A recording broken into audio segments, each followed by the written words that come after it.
ចូលមួយទៀតហើយបងប្អូនអើយត្រីស្រែថតដល់ហើយនេះទលឹកលឹក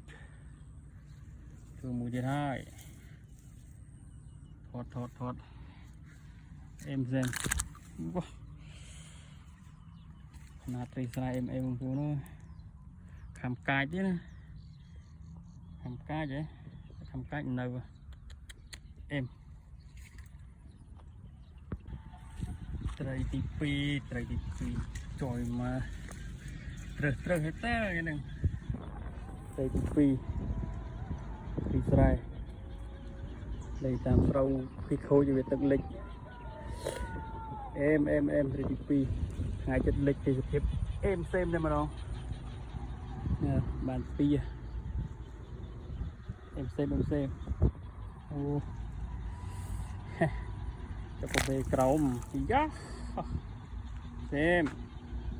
អត់រី